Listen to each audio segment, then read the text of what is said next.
Ralph the photographer here with my top 10 tips to make you a better sports photographer. Tip number one, when it comes to sports photography, it's all about the equipment. Unlike other types of photography where it doesn't matter what type of equipment you have, when it comes to sports photography, it does. You want to make sure that you have a camera that's going to be able to support you in all different lighting situations. You also want to make sure that you have good lenses. Those kit lenses might be good for daytime shooting, but they're not going to be good for nighttime shooting or indoor shooting. You also want to have quick lenses. You want to be able to get down to f-stop 2.8 so that your subject is sharp. It's going to blur out the background a little bit by letting in enough light to the camera. If you're really into sports photography, what I highly recommend is that you look at the flagship cameras for Nikon, Canon, or Sony. If you're not ready to invest in a flagship camera and you're working with a smaller budget, you still want to make sure that you have a full frame camera.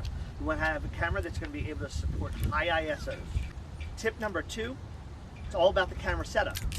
You want to make sure that you have your shutter speed set to 1,000 or higher. Some photographers might drop down to 800. You might get a little blurriness with 800. Definitely want to shoot at 1,000 or higher. You want to make sure that your ISO is set high enough that it's going to be able to support that 1,000 shutter speed. And as I mentioned earlier about lenses, you want to make sure that your lens setting can get you down to 2.8. Tip number three, know your sport. It's important to understand the sport that you're going to be shooting. Let's use football as an example. You want to study the quarterback. Is the quarterback going to be throwing to their left, or are they going to be throwing to their right? Is it going to be a run play? All this is going to come in handy when you're shooting and knowing where to position yourself on the field. If you're going to be shooting other sports, make sure that you're studying up on them, understand the rules, know where you're going to be able to position yourself best to get the best shot. Also, understanding your sport will help you understand which types of lens that you're going to be shooting with. Tip number four, if your sport involves a ball or a puck, you want to make sure that you get the ball or the puck in the action shot. Now, there are other types of shots called pageantry shots. Pageantry shots are often those of the crowd or players on the sideline, capturing something other than the action. So you don't necessarily have to have the ball or the puck in those pageantry shots. Tip number five, shoot low. What do I mean by shooting low? You want to be low to the ground. You want to be shooting up at the players. This is going to make the players look a little bit bigger, even if they're at a distance from you. You ever wonder why those photographers on the sidelines have knee pads? It's because they're getting down on their knees and they're shooting up at their subject. Shooting up at your subject is going to make for a stronger looking shot and make that player look more powerful. Tip number six, be ready for the action. You may be one of those photographers that look at your camera after you've taken a picture. You don't want to be doing that. That's called chimping. You don't want to be chimping because you might miss another shot. Even after you've gotten the shot that you want, continue shooting. There might be a celebration shot that you want to get right after that. Always be ready to shoot. Make sure that your eye is always on that viewfinder. Remember, you're shooting digital, so there's plenty of time to look at your pictures later. Tip number seven, tell a story with your picture. The best advice that I got when I started shooting sports photography was tell a story with your photos.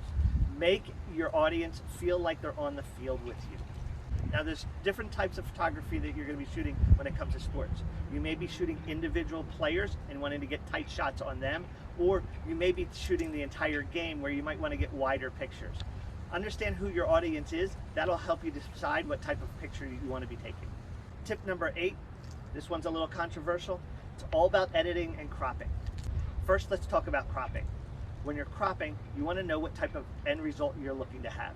Are you trying to get a tight picture of just that player, or are you trying to tell more of the story with your photo? No matter what your end goal is with that photo, you still want to be cropping. In some cases, you want to cut out the sky, you might want to cut out the field, get more of the players in your shot. When it comes to editing, you want to make sure that you're taking any grain out of your photos. Tip number nine, only show your best photos.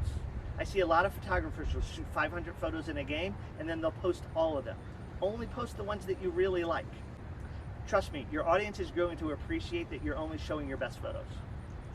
Tip number 10, follow other photographers.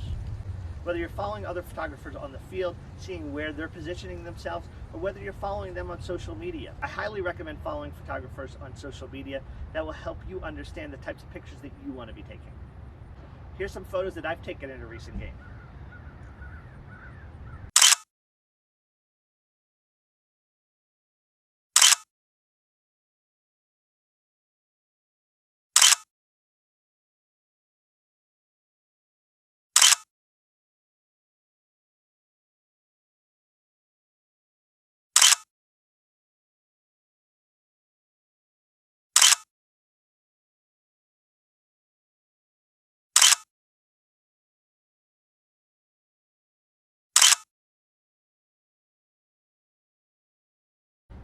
If you found this video helpful, don't forget to hit that like button and follow me for more tips. This is Ralph the Photographer signing off for now.